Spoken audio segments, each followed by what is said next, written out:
katika magazeti haya. Kama kawaida gazeti langu ni The Standard, nikiwa wako Edwin Mukaya. La kwangu ni Taifa Leo nikiwa Fidel Omoshoge. Edu, leo tarehe ngapi? Leo ni 26. 26? Naam. Uko sure? Naam. Basi mpenzi mtazamaji na yule ambaye anatusikiliza, ni wakati wa kukujuza yale ambayo yameangaziwa katika gazeti zetu. Nikianza na gazeti la Taifa Leo, kuna yale ambayo yamepewa vipaumbele. Unavyoona huku wanasema kwamba siasa ni utumwa. Kiraitu Murungi asema, kumbuka kwamba Kiraitu Murungi alikuwa amepatwa na ule ugonjwa wa COVID-19. Alisema kwamba alikuwa tu ama ulikuwa karibu kumuua. Anasema kwamba siasa ni utumwa tu. Ni gavana wa Meru. Huo ni ukurasa wa pili. Katika ukurasa huu wa pili pia tunaenda kuangazia taarifa hii ambayo inasema kwamba corona yanyima wengi uhondo.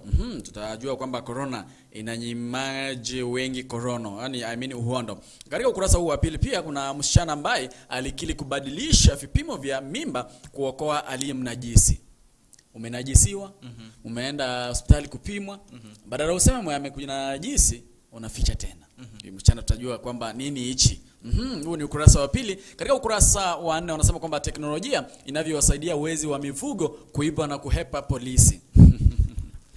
Hii teknolojia iko na mambo mengi. Waliopokea chanjo ya COVID-19 wafiki mabilioni. Huo ni ukurasa wa 6. Na ukurasa wa 7 wanasema kwamba umaskini watishia ndoto za vijana Kilifi. Si Kilifi peke yake. Umaskini umetishia ndoto za vijana wengi. Na watu wengi bado, si Kilifi tu, nchini.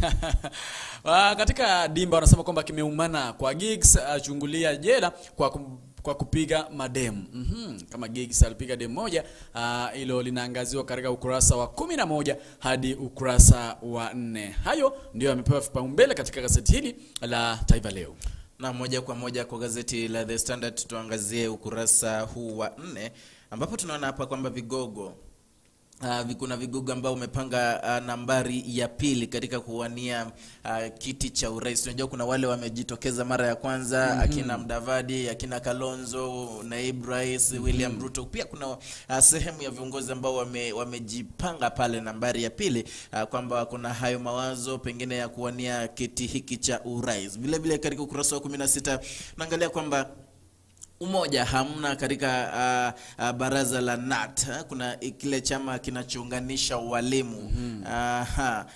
Inaitwa Kenya National Union of Teachers. Sasa hivi hakuna umoja, ingawaje sasa hivi wanaelekea kupiga kura. Vile vile tukiangazia Mdavadi ukurasa wa 6 na 7, Mdavadi anasema kwamba ameamua njia mbadala ambayo atakaitumia ili aweze kuhakikisha kwamba amerithi uongozi kutoka kwa Rais Uhuru Kenyatta. Vile vile nchi ya India hapa tunaendelea kuona kwamba inazidi kungangana zaidi katika kujitoa ama kuvipiga vile virusi vya COVID-19. Ni hayo tu katika ukurasa wa kwanza wa gazeti langu hapa The Standard. Katika ukurasa huu wa pili wa gazeti la Taifa Leo anasema kwamba Mateso County asikikosa kulipa mishahara. Anasema kwamba county bado hajapokea zile fedha ambazo zinatumia kujiendelesha. Huo ni ukurasa wa pili, utayasoma zaidi. Na kuna huyu gavana wa Meru anaitwa kama Kiraitu Murungi, anasema kwamba wanasiasa hatuna uhai. Yaani maisha alikuwa anaishi, anasema ni kama haikuwa halisia. Gavana asema hayo baada ya corona kumsaidia kutambua kwamba amekuwa akiishi maisha yasiyo halisia. Najua kama akicha kufika bado kuna wale ambao wanasikia tu corona. Wale ambao wameyapitia kama huyu gavana wa Meru anasema kwamba ashajua kwamba corona si mchezo. Ashajua kwamba corona si kitu ambayo si jina tu, bali ni shida. Anasema kwamba karibu imuue. Huo ni ukurasa wa pili. Naona wanasema kwamba NAT yasaka pesa za kuandaa kongamano la wajumbe. Naona Wilson Sossion akiwa huku katika chama hiki cha walimu kinaitwa kama NAT, Kenya National Union of Teachers. Huo ni ukurasa wa pili. Katika ukurasa wa 3 wanasema kwamba Nyoro wa Matangi walaumiwa kwa pesa za COVID-19. Kuna huyu Nyoro mbunge, kuna wa Matangi wanasema kwamba wanalaumiwa kwa kutua ama kuzitumia vibaya fedha za COVID-19. Hizo ziko zaidi ya shilingi milioni 300. zimedaiwa kufujwa Kiambu. Jua kuna wale watu ambao corona ilisaidia. Kuna wale watu ambao wamefaidika kutokana na janga la corona. Wengi zaidi, viongozi wengi tu. Kuna nchi zingine? Kuna nchi zingine ambazo zilipata pengine usaidizi ule, wanasema kwamba kuna kiwango kikubwa zaidi kwamba watu waliweza kuendeleza biashara zao, zile biashara kubwa ili hali mamilioni ya raia wakibaki pale tu wanateseka. Wanasema kwamba katika kaunti ya Kiambu, huyu gavana ambaye anajulikana kama Gavana James Nyoro anatuhumiwa ama atashtakiwa kwa tuhuma za kufuja fedha ambazo zilikuwa zimetengewa ili kugombana ama kupambana na ugonjwa wa COVID-19, na Wamatangi ndio wanalaumiwa. Katika ukurasa huu wa 3 pia wanasema kwamba mbunge King'ang'i wanahabari waachiliwa baada ya kulala seli. Kuna wanahabari huku ambao wameachiliwa baada ya kulala seli katika kaunti ya Embu. Hayo ndio yapo katika ukurasa wa 3 na ukurasa wa 2 katika gazeti hili la Taifa Leo. Vile ukurasa wa 2 hapa moja kwa moja katika gazeti langu hapa The Standard. Kama kawaida gazeti la The Standard ukurasa wa 2 tunaangazia mambo yaliyopita hasa katika ulingo wa siasa. Lakini sasa hii leo tunaangalia hapa jiji la Nairobi katika miaka ya 1958. Hapa tukiangalia hasa katika picha moja ambayo imechapishwa hapa katika ukurasa huu wa 2, ni picha ya aliyekuwa council inspector, anaitwa City Council Inspector Mr. M.R. Bata, ambaye tunaonyesha kwamba tunaangazia tu jiji la Nairobi jinsi mambo yalivyokuwa katika miaka hii ya 1950, 1960 hapo, ambapo tuliona kwamba hakukuwa na msongamano zaidi haswa katika jiji la Nairobi, na vile kuegesha gari lako pengine ungehitajika kulipia shilingi 200 tu. Lakini wajua sasa hivi mambo yamebadilika kwamba kuna msongamano. By the way, wakati huu unapata kwamba si watu wengi tu wangemudu kukuwa na magari. Kwa hivyo ni hayo tunaangazia katika ukurasa huo hasa katika mji wa Nairobi. Ukurasa ni wa 3 hapa ambapo tunaangazia mlima Ingolomosio. Mlima Ingolomosio unapatikana pale katika kaunti ya Kakamega. Huu ni mlima ambao unadhamiriwa ama unalengwa, vile ni mlima ambao umeheshimika zaidi. Wanasema kwamba ni sacred hill, ambapo watu wanaenda huku ukiwa na mahitaji fulani, unaenda kumlilia Mungu. Hata viongozi wengi kadhaa katika maeneo hayo wanaenda pale katika mlima huu kuomba ili Mungu aweze kuonekania katika uchaguzi. Ni kwamba ukitoka katika mlima huo ushaomba, umemaliza pale, inaaminika kwamba Mungu huyajibu mahitaji yako. Vile hadi wanafunzi candidates wale wanaenda kufanya mtihani, wao wanapelekwa pale kusali kidogo ili waweze kupata upeo, waweze kufunguliwa na Mola. Vile katika mlima huu, iwapo unaenda pale kuna yale masharti lazima uyafuate. Kama uwezi enda pale na pombe, uwezi enda kukunywa pombe pale, uwezi enda kuvuta sigara pale, vile hakuna kuvalia kitu kama rosaries, hizo hawataki, manake hizo rosaries zinaonyesha kwamba wewe ni wa dini fulani. Kwa hivyo huko unaenda kivyako, wewe ni mtu, wewe una Mungu wako, hataki kuona kama wewe ni dini fulani, wewe unaenda kanisa fulani, wewe ni SDA, wewe ni Mkatoliki, hayo hamna katika mlima huu. Vile tunaangazia baadhi ya viongozi kama Lurambi MP ambaye anaitwa Titus Hamala. Titus Hamala alienda pale mwaka jana akamaliza wiki 2 pale akisali na kuomba. Vile tuna nominated senator ama senator mteule Naomi Shionga vile alikuwa pale. Hayo tu utapata katika ukurasa huo wa 3. Katika ukurasa huu wa 4 ni ile tu wanatupea ratiba ambayo inafaa kufuatwa leo katika Ramadhana katika kaunti mbalimbali. Naona huko wanazungumzia kuhusu kaunti ya Mandera, Isiolo, Malindi, Nairobi, Mombasa, Kisumu, Nakuru, Eldoret, Garissa, Kitale, Mandera, Isiolo, Nyeri, Malindi, Rudwa, Lamu. Hii ni ratiba ambayo inafaa kufuatwa leo kwa wale ndugu dada Waislamu ambao wako katika mfungo mkuu wa Ramadhani. Najua Edu, kuna wale ambao wanasema kwamba hamna dhambi kubwa ama dhambi ndogo. Sasa kwa Quran takatifu, kuna dhambi kubwa na kuna dhambi ndogo. Kubwa ni kama gani? Wanasema hivi, na ambao wanapofanya uchafu, hiyo ni dhambi kubwa. Wale ambao wanafanya uchafu au can I call it adultery, au sasa au hizo ni dhambi kubwa, na wanasema au kudhurumu nafsi zao. Kudhurumu nafsi zao ni dhambi ndogo. Qur'ani inasema hivyo, alafu anasema kwamba umkumbuka Mwenyezi Mungu na kuomba msamaha kwa dhambi zao. Na nani anayeguvuria dhambi isipokuwa Mwenyezi Mungu? Hiyo kifungu inapatikana kifungu ya 3:135 katika Qur'an takatifu. Unasema kwamba kuna dhambi kubwa na dhambi ndogo, lakini Biblia unajua kinyume na Mkristo, unajua sisi tunajua dhambi ni dhambi. Dhambi ni dhambi. Sasa hivi ni kuite wewe ni mjinga, niende pale mwingine auwe mwingine amkate kwa upanga, dhambi zetu ni moja. Ni sawa kwa mujibu wa Kristo. Lakini kwa mujibu wa Qur'an kuna tofauti. Naam, kwa Qur'an ikiwa unajua, sijui kama wewe ni Muislamu au ni Mkristo, hujai niambia, lakini kuulize tu swali. Ikiwa tuseme kuua ni dhambi katika Mkristo na kwa Uislamu ni dhambi pia, lakini ni dhambi kubwa ama ndogo. Unajua ndio maana wanasema kuna viwango. Kuna viwango. Umetuambia kuna kudhurumu, ukifanya kitu kwa nafsi yako tu. Labda umefikiria kitu mbaya mahali, hiyo umedhurumu nafsi yako. Hiyo ni dhambi ndogo, hiyo ni dhambi ndogo. Mimi najua mwenyewe sina habari zaidi, maana yake kuna wakati mimi ni Mkristo wajua, kwa hivyo pengine mambo ya Uislamu sina fahamu kidogo. Kuna wakati tulikuwa tunasema kwamba Muislamu akikuua basi amejengewa nyumba nzuri pale, bila atapewa rembo wazuri pale. Hapana. Hiyo ni dhana tu.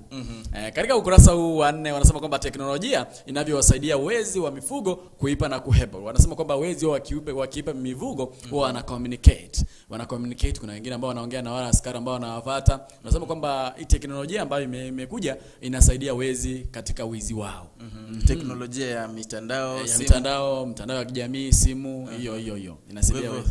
Ni kidogo ni kama inakinzana na yale yalitokea na silaha mtaani, manake ni kama askari pia wanasaidia kidogo kupeana wanasema kwamba hutumia huduma za simu na mitandao ya jamii kuitisha msaada wakati wa mashambulizi. Najua mkishikwa mnaambia wenzenu wenye wako mahali waje. Wengine wanaongea na polisi wale ambao wanawafuata. Tumefika mahali fulani, msikuje kwa mbio sana.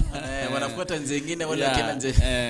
Katika ukurasa huu bado wanasema kwamba Gavana Nyong'o hatarini kwa kukamatwa kwa kukaidi seneti. Unajua gavana county wameanza kufanya ile upelelezi kuona kwamba zile fedha ambazo zilipeanwa za COVID-19 kupambana na ugonjwa wa corona zilitumikaje. Unajua kuna magavana wengi wamefuja hizo fedha. Naona kwamba seneti iko karibu kukaa katika kikao cha afya ili kumchunguza ama kuangalia kwamba zile fedha ambazo zilipeanwa kwenda kwa county ya Kisumu ambazo zilikuwa taslim milioni 238 zilipeana kwenda kwa kaunti ya Kisumu zilitumikaje. Ulisikia wapi? Sasa wanasema kwamba huyu gavana Anyang' Nyong'o asipojitolea ama asipofika mbele ya kikao hicho ni kama atashikwa. Najua kivyangu binafsi naonanga kwamba mambo kama hayo tu hayazuii chura kunywa maji ama hayazuii ng'ombe kunywa maji, kelele za chura hizo. Manake haya mambo ya COVID-19 yameongelewa zaidi. Uliona rais alisema kwamba amepeana wiki 2 tu. Hai bana. Tangu wakati sasa hivi na kusema jua ni rais lazima aseme tu. Katika ukurasa bado anasema kwamba wanaume 68 walisombwa na maji katika mafuriko jijini katika sehemu inaitwa kama Rangwe iko Homa Bay. Wanaume sijui wanawake walikuwa wapi, walikuwa wamekusanyika wanaume 68 walisombwa na maji ya mafuriko Rangwe, hapo ni Homa Bay. Katika kaunti ya Lamu wanasema kwamba watoto waliopotea baharini Shela wapatikana hai. Kwanza nikurudishe kidogo kwa hiyo maji. Wajua juzi mvua imenyesha zaidi huku Kisii. Na kuna mtu mmoja aliweza kuaga dunia kutokana na maji hayo, manaka alikuwa mlevi. Na hiyo kwa mlevi akaenda akaanguka kwa mtaro, pengine ni kwa kukusudia tu, manaka hakukuwa na mtu pale. Kuna tuhuma kwamba alienda akalala. Alipolala maji akakuja, akaingia kwa mapua, akaingia kwa mdomo. Jamaa alipatikana asubuhi kama mwili wake tu uko pale. Nasema tu sasa sijui hapa tunalaumu mvua ama yeye mwenyewe, manaka alikuwa mlevi. Yeye mwenyewe. Unajua ukinywa sometimes angalia hali ya hewa iko namna gani. No, unajua unaweza enda kunywa yeye mwenyewe ujiburudishe, ujui kwamba huku nje mwanzo kunanyesha. Ukikunywa kuna kiwango tu jameni. Kama unakunywa tu unabugia tu. Lakini sasa kwa familia yote ya wale watu wamepoteza wenzao tunasema kwamba pole rambirambi zetu ndizo hizo makiwa. Hiyo ndio alikuwa ameangaziwa katika ukurasa huu wa 4. Ukurasa wa 5 naona ni wanazungumzia kuhusu gazeti hili la Taifa Leo. Na moja kwa moja kwa gazeti langu hapa The Standard, nenda kuangazia hapa katika ulingo wa siasa, ambapo tunaona kwamba kuna watu kadhaa ama viongozi kadhaa ambao wamejitokeza ili waweze kuwania ama waweze kuteuliwa kama naibu running mates.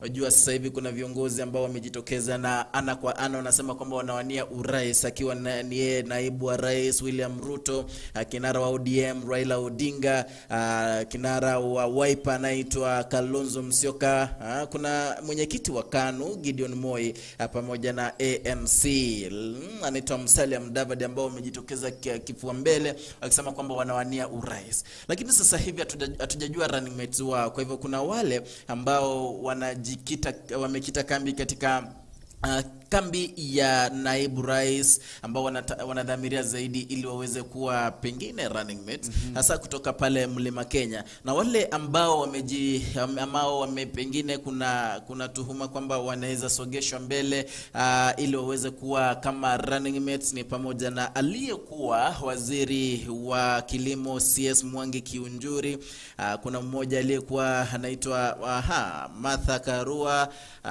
na vile vile kuna Justin Muturi ambao wanasema kwamba pengine waweza kuwa ni running mates wa Ruto. Vile vile kuna wale ambao wametaja kama seneta wa Tharaka Nithi ambaye anaitwa Kithure Kindiki. Vile vile kuna aliyekuwa gavana wa Kiambu William Kapogo, pamoja na mbunge wa Gatundu South anaitwa Moses Kuria. Kwa hivyo sasa hivi wanaendelea kupima upepo kidogo kwamba kila mtu anajipendekeza ili aweze pengine kuteuliwa akue kama running mate. Unajua kwa Mlima Kenya ndio kuna kura nyingi zaidi. Kila mtu anaangalia pale ni jinsi gani anaweza kwa kura nyingi zaidi kutoka pale Mlima Kenya. Kwa hivyo ndio hiyo wanaangazia kidogo. Na tukiangalia kwa mapana na maarifa hapa, kuna mbunge hapa Ngirishi anaitwa Miss Ngirishi, sijui jina nasema Ngirichi.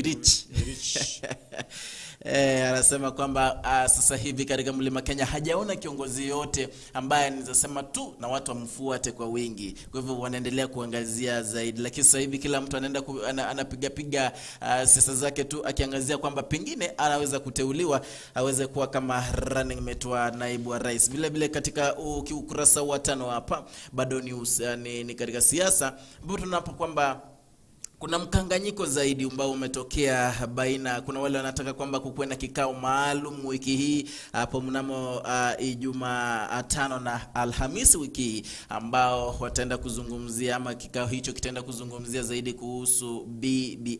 Tumeangazia kwamba wiki jana tuliangalia jinsi BBI imeleta mtafaruku zaidi hapa nchini Kenya. Kuna makundi mawili, kwamba kulikuwa na BBI gushi na BBI original. Yeah.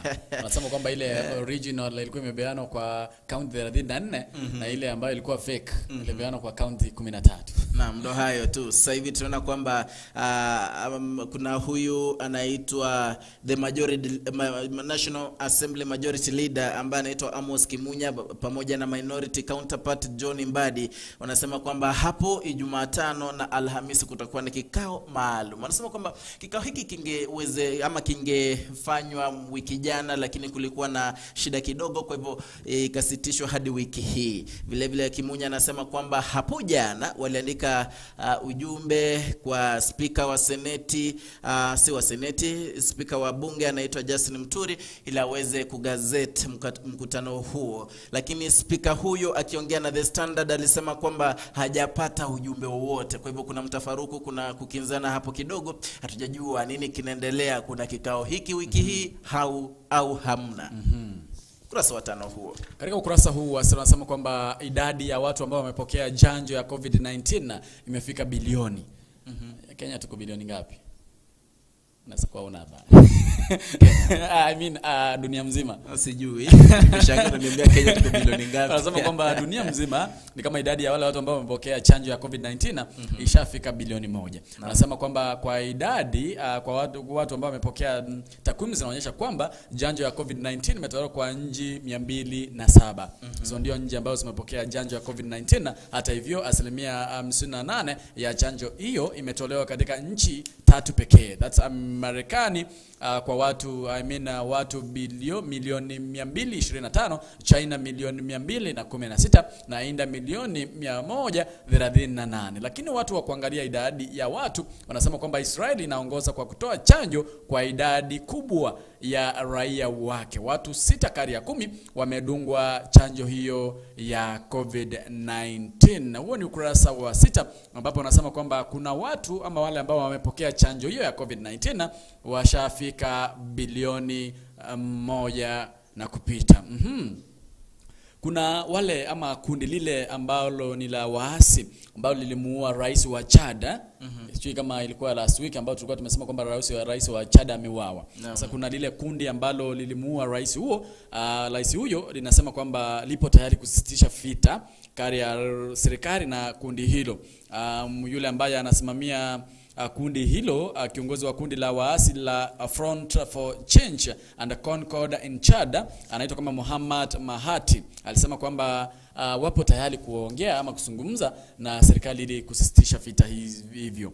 Katika ukurasa huu bado wanasema kwamba kuna kanisa moja ambalo lipo katika nchi ya Ethiopia lilihitimisha jana Jumapili ya mitende. Naona kuna picha huku wakiwa nje ya mjini Jerusalem mule Ethiopia. Wanasema kwamba ni waumini wa kanisa hilo la Orthodox. Wanasema kwamba mtandao wa Twitter kuchenga makao makuu Ghana. Najua kuna Facebook, I think Facebook haina makao makuu. Wanasema kwamba mtandao wa Twitter unataka kujenga makao makuu mjini Ghana. Na mbona wakaamua kwamba ni Ghana tu ambapo watachenga hii ama watachenga huu makao makuu ya ofisi za Twitter katika Afrika nzima? Unajua hakuna makao makuu. Sasa wanasema kwamba wataipeleka hadi Ghana, pale ndipo watajenga makao makuu. Mbona wametoa sababu? Sababu wametoa. Wanasema kwamba Ghana ndipo kuna uhuru wa kujieleza. Hakuna serikali ya ingiliani, ukijieleza namna yoyote kwa mtandao hakuna uhuru Ghana. Ndio maana wakaamua kwamba Ghana ndipo wataweka makao makuu ya mtandao huu wa Twitter. Huko wanasema kwamba Marekani imesema kwamba itawasaidia India katika kukabiliana na ugonjwa wa COVID-19. Marekani itasaidia India katika kupigana na ugonjwa wa COVID-19. Wanasema kwamba visa vya maambukizi ya corona nchini India iliyo na watu milioni 1.3 billion. India iko na population ya 1.3 billion. India. Ni watu wengi sana. Nasema kwamba Marekani imejitolea kuwasaidia katika upiganaji na ugonjwa huu wa COVID-19. Alafu wanasema kwamba kuna wanafunzi waliofaulu katika KCPE ambao wengine wamefaulu au watafaulu wamekuwa wakifaulu katika KCSE, lakini sasa umaskini umekithiri na umewafanya kwamba hawawezi endelea na ndoto zao. Ni wale tulikuwa tumesema kwamba wahofia umaskini huenda uwanyime fursa ya kutimiza ndoto zao maishani.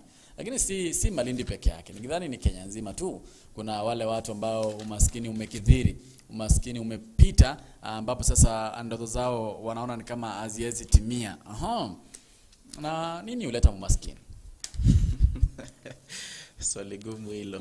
Swali gumu sana. Uongozi mbaya. Uongozi mbaya ndio umechangia zaidi, maana ufujaji wa pesa za umma. Unajua bado ni uongozi mbaya.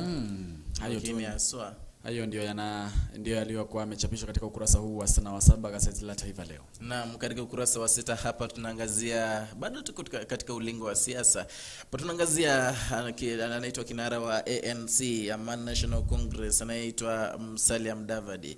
Anasema kwamba ameangalia zaidi jinsi kuna usaliti mwingi katika siasa za Kenya. Kwa hivyo ameamua kwamba atachukua mkondo mwingine wa kisiasa ili aweze kuwa rais wa Kenya. Kuna hiyo muungano mpya ambao umekuja sasa hivi. Anasema kwamba pengine ndio utakuwa ni ngao yake ya kuridhi uongozi huu wa nchi ya Kenya kutoka kwa rais wa Kenya Uhuru Kenyatta. Hiyo ni katika ukurasa wa 6. Ukurasa wa 8 hapa tunaangazia ugonjwa wa COVID-19 na pesa zake. Tunaangazia jinsi fedha za ugonjwa huu wa COVID-19 zilivoliwa na watu anuai kama katika nchi tofauti tofauti, kutokana na Na utafiti ambao umefanywa, asilimia 63 za pesa za corona ama za huu ugonjwa ziliweza kutumika kutajirisha watu wachache, kwamba waliweza kuongeza bidhaa katika ama biashara zao ili kunenepesha ama kujiongeza ama kujiendeleza katika biashara zao, ili hali 26 asilimia 26 pekee ndio ilienda kwa mamilioni ya raia katika nchi tofauti tofauti. Utafiti huu umefanywa kwa ama katika nchi mbalimbali ikiwemo Kenya, South Africa, Sierra Leone pamoja na nchi zingine. Hayo ni katika ukurasa wa 7, 6 na 8.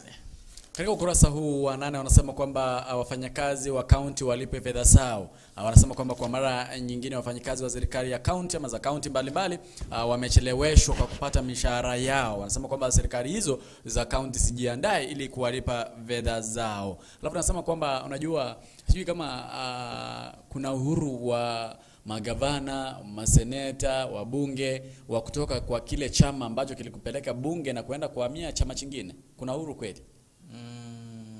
Sina. Naona wanasema kwamba ODM isikosoe hatua ya Obado kujiunga na BDB. Unajua Obado alisema kwamba yupo tayari kukiacha chama cha ODM na kujiunga na chama cha BDB. Wanasema kwamba ODM isikosoe hatua hiyo. Wanasema kwamba shughuli ya kuchagua shule za sekondari iwe na uwazi. Wale wanafunzi ambao wametimisha wamefanya mtihani wao wa KCPE, shughuli ya kuwachagulia shule ambazo watakazoenda mwezi ujao iwe wazi, ndio kusikue na kupagua eti mtu fulani aende shule hii. Shughuli hiyo yote iwe na uwazi. Naona ni kama hayo tu ndio yameangaziwa katika gazeti hilo, ukurasa huu wa 8 na 9. Naam, katika gazeti la The Standard ukurasa wa 10 tunaangazia nchi ama Marekani ambayo sasa hivi imetoa imani katika lile shirika la KEMSA ama ukipenda Kenya Medical Supplies Agency. Manake kuna ule usaidizi Marekani ilikuwa inatoa kuja katika nchi ya Kenya, usaidizi wa vile vidonge vya kupunguza ukali wa maradhi ama virusi vya ukimwi mwilini ama ARVs. Sema kwamba ilikuwa ni wadhi ama dhamana ya 1.1 bilioni 1.1.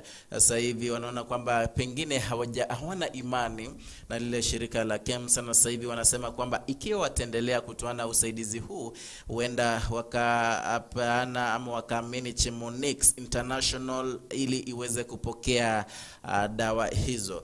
Vile vile unakumbuka siku 2-3 zilizopita madawa hayo yalipofika pale Mombasa the port, tuligundua kwamba serikali ya Kenya iliweza kuwatoza shilingi milioni 40, na waziri wa afya Mutahi Kagwe akasema kwamba kutozwa huko ni juu, kwamba dawa hizo zilipokuja hapa Kenya ama ziliposafirishwa kuja Kenya, wizara haikujulishwa kwamba madawa hizo zinaletwa Kenya. Kwa hivyo ikaleta mtafaruku kidogo, kanganyiko kidogo, ndo hayo sasa. Lakini sasa hivi Marekani anasema kwamba hawana imani kabisa na shirika hili la KEMSA. Kuna bawabu mmoja huku kutoka Kitale, sehemu inayoitwa kama Milimani. Kama umeikuwa Kitale, kuna pahali panaitwa Milimani. Milimani ni kijiji tu na ni kama ni mji tu, ni kama mji unaendelea kukua kwa kazi sana. Wanasema kwamba kuna bawabu mmoja ambaye aliamua kuacha tu kazi. Kivyake tu aliacha tu kwa sababu alikuwa anamfungulia mwanaume mmoja ambaye alikuwa anamjumbia mdozi wake. Wewe ni mdozi, uko na bibi yako kule nyumbani, umeajiri bawabu na unamlipa vizuri, unampea pesa mzuri. Sasa huwa ukienda kazi usiku, huyu bawabu wako anamfungulia bibi yako mwanaume mmoja mwingine, mpango wa kando. Anamfungulia, analala kwako tu siku yote, alafu asubuhi anamfungulia, anampea 1,000.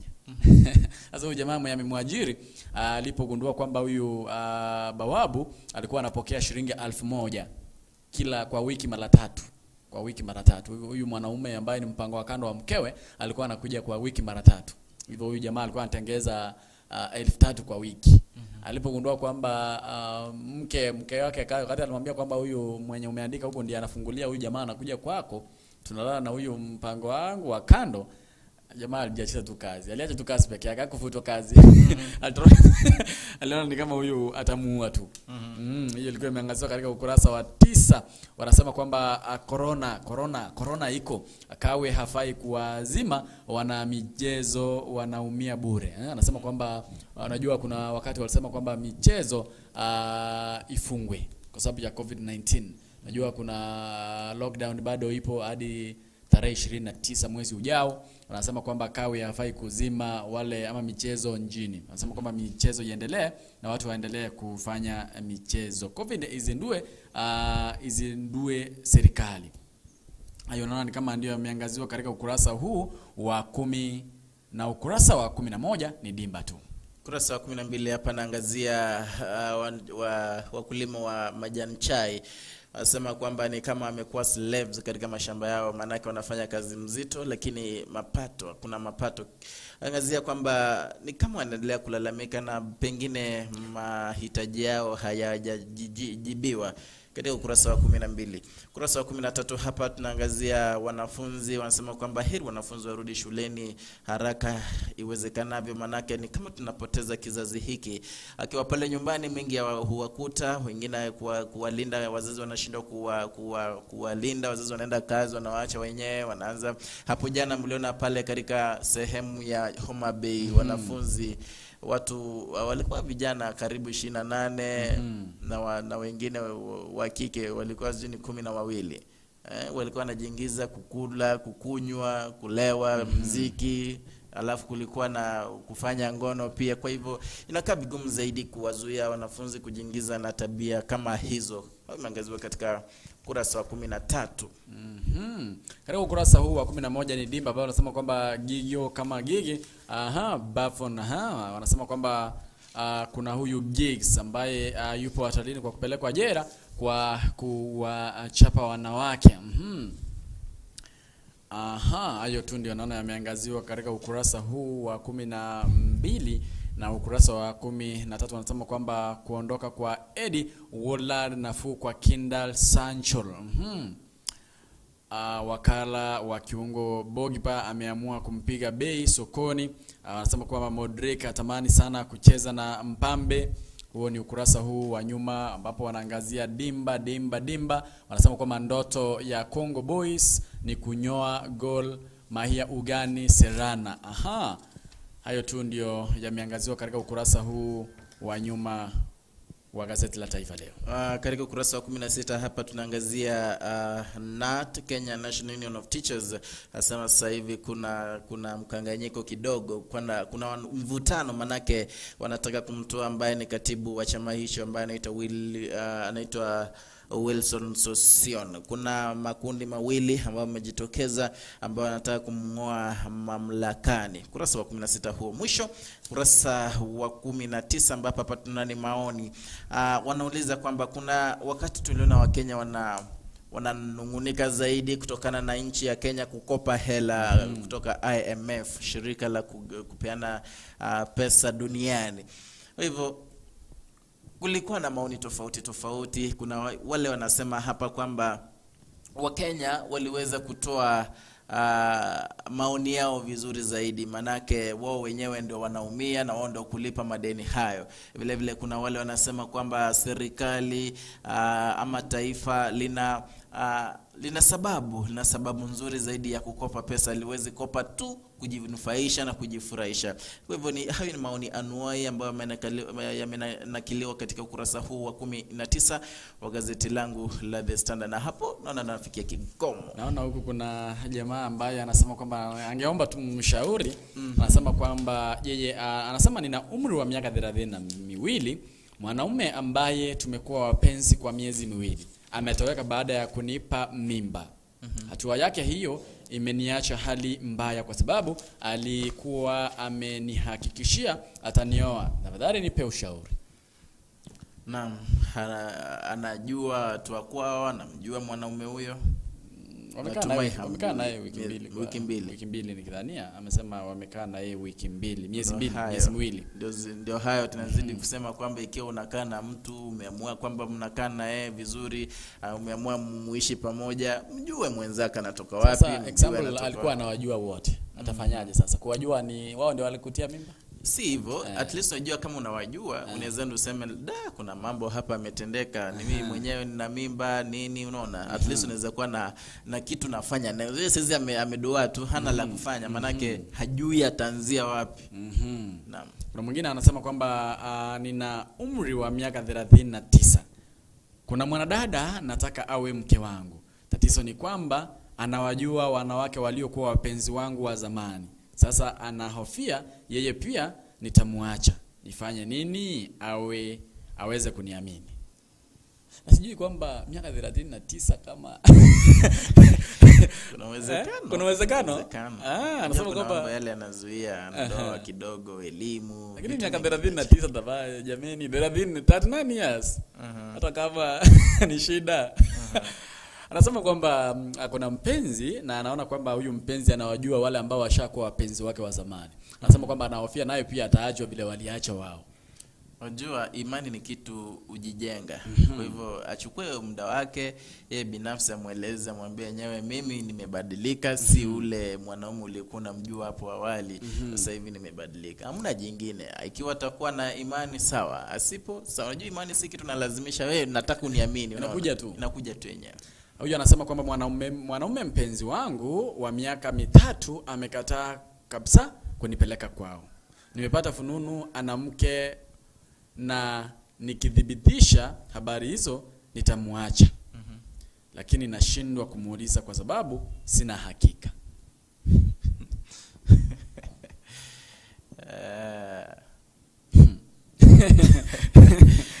Anasema kwamba amekataa kumpeleka kwao nyumbani. Na wamekaa naye kwa miaka 3. Amesikia tu fununu tu ikipita kwamba huyu ni kama ana mke mwingine nyumbani. Anaona ni kama akifanya tu uchunguzi wake athibitisha habari hizo atamuacha tu. Afanya nini? Endelee kuketi, akae tu. Hayo ndio yalikuwa katika gazeti hili la Taifa leo la kwangu Fidel Omoshoge. Tukutane katika mpango mzima wa Zeria Obotaka. Nami ni Edwin Mukaya, hadi hapo kesho katika meza hii magazetini. Naitwa Edwin Mukaya.